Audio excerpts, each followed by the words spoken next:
Are you thinking about leaving the 49 lesser states for the great state of Washington?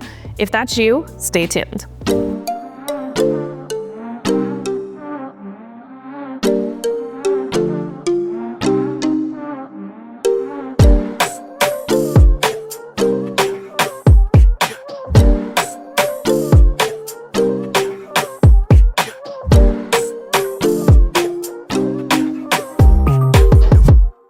Welcome back to Living in the Pacific Northwest with Hal Byrd. If you are new here, my husband and I have this channel. We talk all about our journey living in Washington, I'm originally from California. My husband's from the East Coast, and we found our way to Washington, and we share a lot about what life is like here, what it's like to move here, pros and cons of different areas. We are specifically in the Southwest Washington area, and today I'm going to take you through things that you need to know before you move to Washington. We're gonna talk about some of the differences between the regions, pros and cons, and just generally how Washington state differs from other states. So if that's what you thought you were getting, stay tuned. Now, if you are thinking about a move, if you're considering, my team and I are here to help you. So if you're thinking about buying, selling, or investing in the Pacific Northwest, you can shoot me a text at 360-818-4438.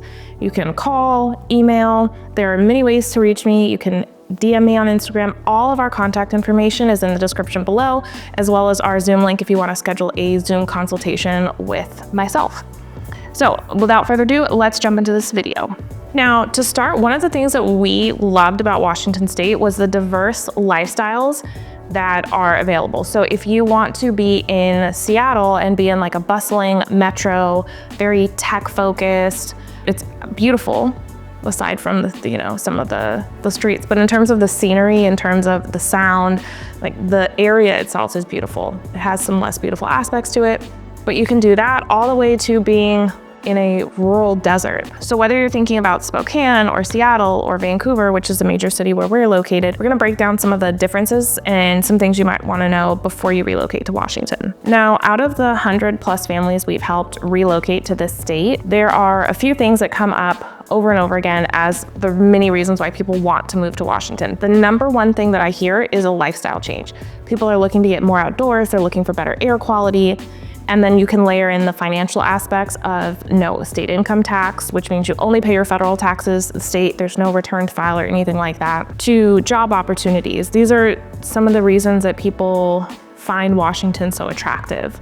And it's really unmatched in some of those areas when you compare it against other states. I personally wasn't born, but raised in California and didn't really think about leaving. But now that I've been in Washington almost 7 years, I think I'm gonna be a Washingtonian for life. I can't imagine living anywhere else. And we travel a lot for different conferences and we have family in other parts of the country. And I just love what Washington has to offer so much. So the biggest thing you need to know about Washington is that there's definitely the biggest differences between the east side and the west side.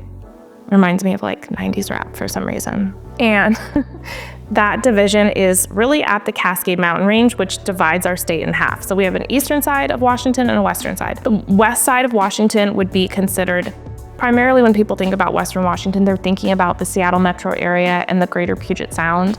And then down south on the western side where we are, we have Southwest Washington, which is closer to Portland. On the east side, you've got major cities like the Tri-Cities, Spokane, Yakima, and Walla Walla. Southwest Washington, you've got Vancouver, Ridgefield, Camas, Battleground, and then up north you've got Olympia, Tacoma, Seattle, Bellingham. So those are kind of the divisions, I think, in most people's minds. When we're looking at Western Washington, specifically the northwestern part, the Puget Sound, that's where you're really getting a lot of the stereotypes about the whole state of Washington. So rainy weather, for instance, it definitely has the rainiest climate out of anywhere, except for the part of Washington that has what's called the rain shadow effect, which is basically where it rains less, it's sunnier. And there's a particular section, and we'll show it here on the map, where even though you're in that western and northern part of Washington, you have less rain, more sunshine. So that's one place that I've heard people that are, they're kind of considering between our area and Clark County and this section of rain shadow because they don't want to have as much rain. But nonetheless, Western Washington, the Puget Sound, is known for rainier weather, a higher cost of living, but also a very strong job market in tech, aerospace, and healthcare.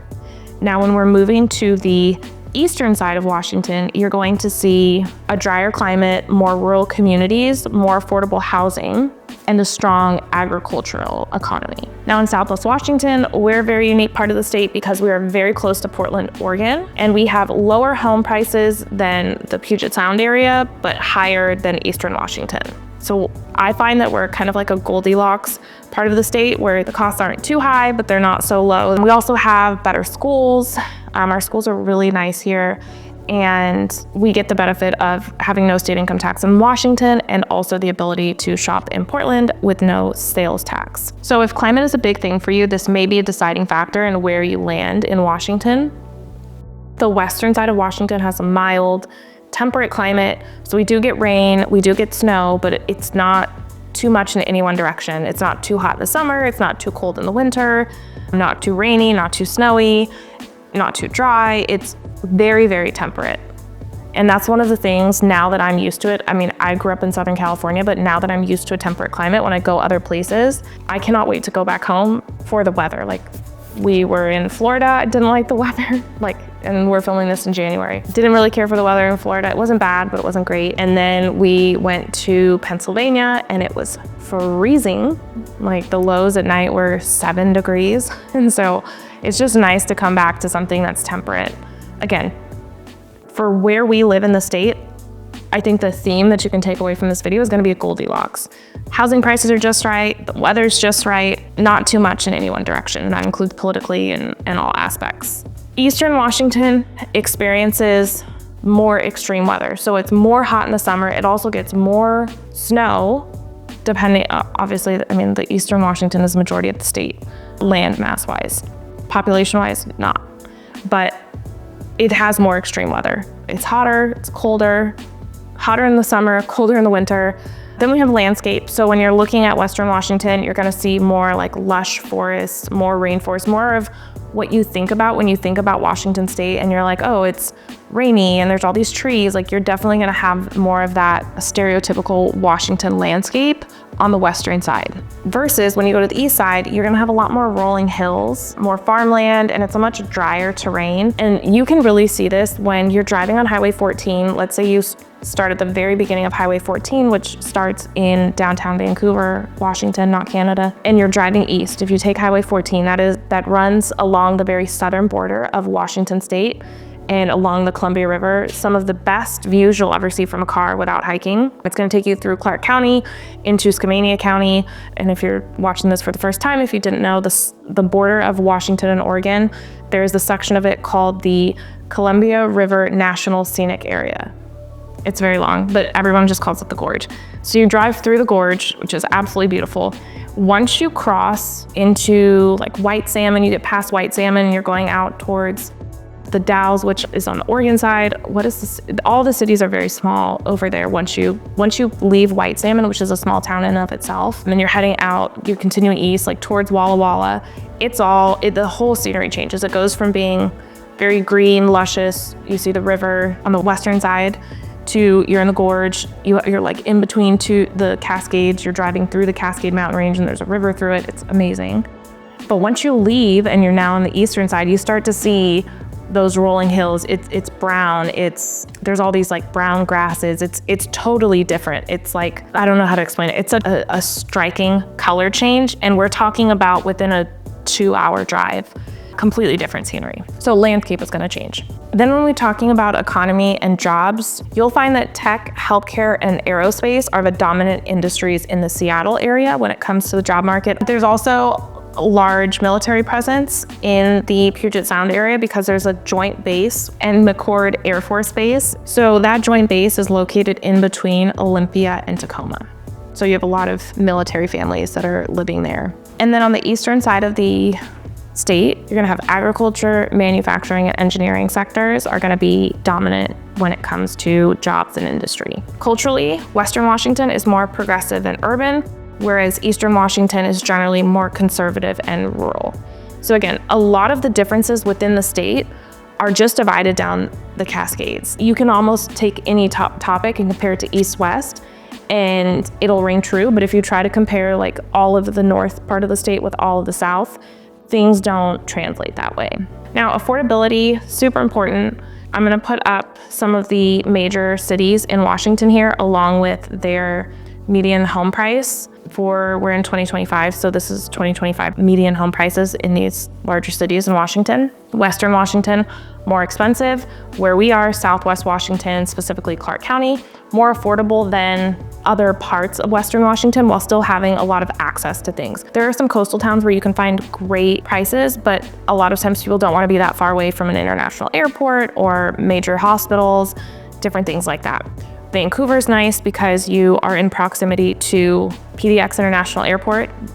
Pretty much everyone in Vancouver is going to be within 20 minutes of the airport. You have 2 hospitals here, plus you have access to the big hospitals in Portland like OHSU. So that's one of the reasons why Clark County has become so popular, because you have more affordability than the Seattle metro area, but you still have big city access through Portland. Eastern Washington is where you're going to get the most bang for your buck. You're going to have lower home prices, larger lots, and also lower taxes. While we're on the subject of taxes, the whole state of Washington has no income tax. There are taxes on businesses, so if you operate a business like we do, you will have B&O tax, and that varies by industry. It is very reasonable. It's also on your gross receipts, so there's no complex forms to file, there's no write-offs, and it's very straightforward. Here's your top line revenue. This is the tax for your industry. So for instance, in the industry that we're in, our B&O tax is 1.5%. So 1.5%, all of our gross receipts go to the state. And I will link below the website where you can look at all the industries, like travel agents, for instance. I always remember have like a very low rate, and we'll also share them on the screen here so you can see. So if you run a business, that is something to know. Yes, you won't pay income tax on your personal income, but there is taxes for businesses. And that fact makes it very appealing for high tax states like California and Oregon. A lot of people don't know, especially a lot of my California clients, but also from other parts of the country that are coming and they're looking at the general Portland metro area. I am licensed in both Washington and Oregon, so I can help you on both sides of the river, which refers to the Columbia River. But when people are coming from California, mentally, we just have a mindset as Californians of we pay high taxes, probably like a lot of New Yorkers. You just know you pay high taxes. What a lot of people don't realize is that Oregon income taxes, because you're not paying sales tax, are actually higher than California. So I did an example on a recent video. I will share those stats here, but if I remember correctly, it was like on a $120,000 income if you're married filing jointly. Taxes owed in California were like in the $3,000 range, and they were $8,000 in Oregon. So you're talking about an extra $600 a month to the state of Oregon every year, every month in perpetuity. One of the reasons we specifically chose Washington. And the way that we came about it, you can watch our journey to Vancouver here and kind of our thought process in relocating.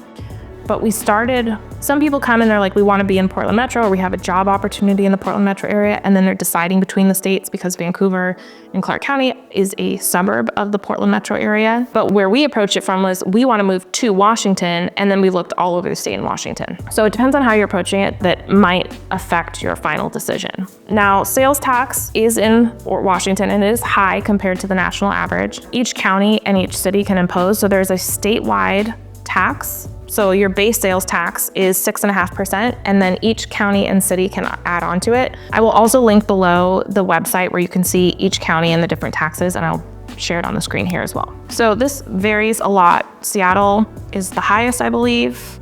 Where we are in Clark County, we have pretty reasonable. It's between 8.4 to 8.7 once you add in county and city taxes. Housing styles can also be vastly different throughout the state. You see a lot of high-rise condos, townhomes, and very expensive single-family homes in the Seattle metro area. You also see some craftsmen. The Northwest loves a craftsman-style home. So if you're used to other styles of homes like Spanish, Mediterranean style, stucco, colonial styles, you won't see a ton of that here.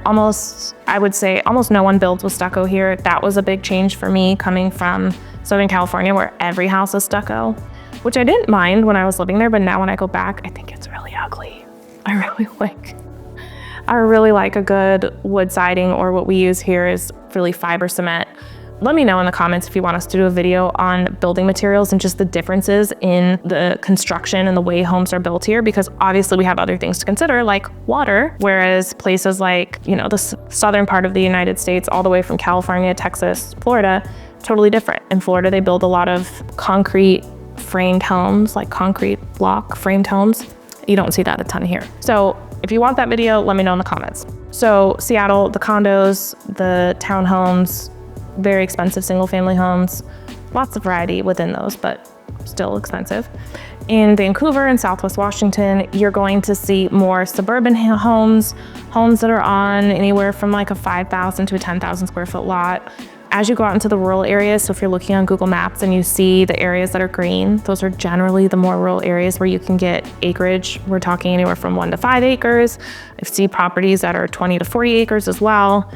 Pretty rare to come across anything more than 20 or 40 acres. Like I see those several times a year. And then Eastern Washington, you're gonna see more large properties, again, more rural living and a lower cost per square footage. So if your number one factor is affordability and you're looking at Washington State, you will probably find yourself more on the eastern side. Spokane could be a great area for that. We looked briefly there. We also looked briefly at Yakima. And I don't do real estate over there because I think it's really important to have local knowledge for the communities that you're working in. But if you need a realtor in another part of the state, I have a great network of realtors that can help you with relocation, that specialize in it. So just reach out, send me an email at hal@homewithhal.com. Let me know what area you're looking for and what you're looking for, and I can put you in touch with a great agent that would be a great fit for you. And then also while we're on housing, obviously I am a licensed realtor and relocation specialist. I'm also luxury certified. That's why we're talking so much about housing, because it is a big factor when people are considering moving. Seattle and the surrounding areas are gonna be more competitive, have less inventory. Southwest Washington, still competitive, but buyers are gonna get more value compared to Portland or Seattle. And at least in this market, post the COVID sellers market, it's a lot less competitive. We track what concessions we're getting for each of our buyers, and I'm really, really proud of our numbers. We, in 2024, got about 5% in concessions between a price reduction, credit, or repairs for our clients across the board, which I think is much higher than our competitors. Just saying, giving a little, what do they call it? Shameless self-promotion. And if you want to see an example of the sort of money that we save clients and campaign for, you can watch this interview that we did with one of our clients from last summer. And then Eastern Washington, generally less competitive, but certain areas like Spokane and Tri-Cities are seeing increased demand because they're so affordable and they have a lot to offer. So you are seeing some increased demand in those areas. Now, another thing you're gonna need to know before you move to Washington is about lifestyle and cultural differences. The Seattle freeze is something, if you've been reading up about Washington, you will hear in regards to the Puget Sound. And basically the Seattle freeze says that people in Seattle are cold and icy. They're not warm and welcoming. It's not the Southern hospitality. They're very to themselves, not very outgoing. They're polite, but I guess more reserved is the way that I would put it.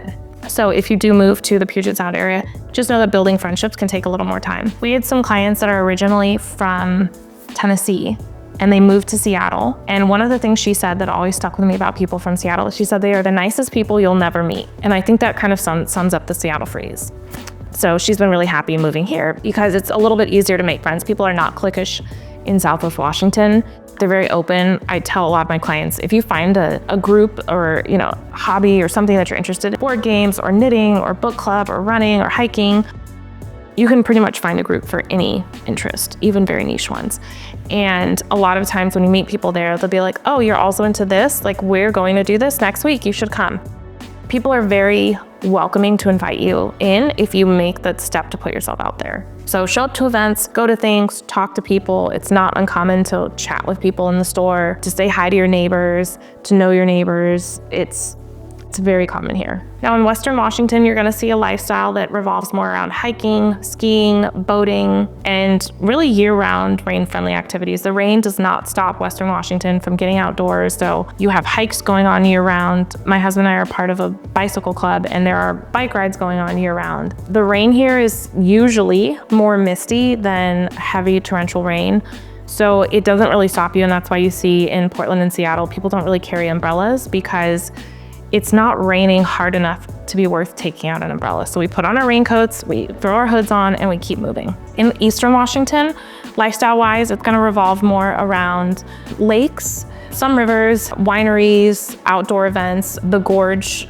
Amphitheater is out there, so you have big music performances, like lots of festivals, different little cute towns to visit, each with their own different thing. Like Leavenworth is a good example of that. It's situated on the base of the Cascades on the east side. That's one of our favorite places to go. The activities you're a part of and quality of life is important to you in your relocation. Make sure that the different cities you're looking at, look up what things there are to do around the things that you enjoy. Maybe you enjoy going out and trying different craft breweries every weekend, and Spokane could be great. Or if you enjoy mountain biking, Bellingham could be great. So you want to find those things. If you're really into board games, for instance, in Salmon Creek, which is a neighborhood in unincorporated Vancouver, there's a new gaming cafe that was open this year. And so whatever your interests are, you just want to make sure that you're going to find groups that you can fall into easily. Or if you're a homebody, maybe it doesn't matter. I mean, lots of my clients are homebodies. I'm like 75% homebody, so I totally get it. So, and that brings us to politics. So you'll definitely see that more blue, Democrat, left side of politics on the western side.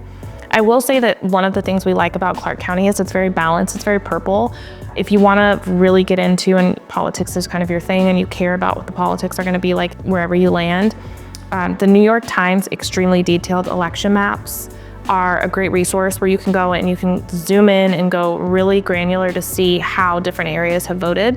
And you'll see in Clark County, where we are, in the 2020 election and the 2016 election, how close the presidential race was. It was like mind-blowing to me. Like a few hundred votes out of the like tens of thousands of people that voted, it came down to a few hundred votes in our area. So very purple, very balanced, which I personally like, especially on the local level.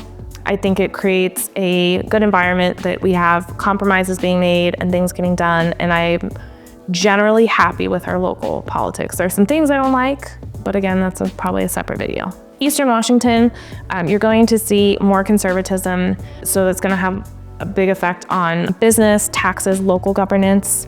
And again, look at that detailed election map and you'll see exactly where it splits. Now, community amenities, if you're looking for walkability and good access to public transportation, Seattle is going to be the way to go, hands down. Tons of entertainment, but heavy traffic. Heavy traffic is probably one of the biggest knocks on Seattle, especially because the airport is south. And so if you live in like Bellevue, Kirkland, Redmond, Everett, like the more northern part of Seattle, or on the north side of the city, it can be a nightmare to get to the airport. So on paper, you might be 30 minutes, but in real traffic, in real time, on the dates and times that you have to go, it could be an hour and a half to get to the airport.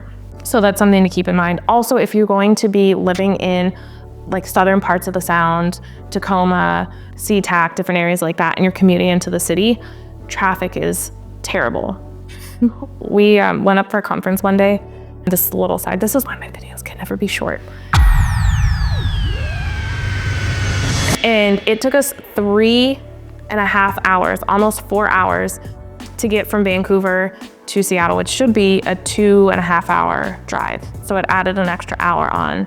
And it was, when we hit, it even rerouted us around the bad traffic.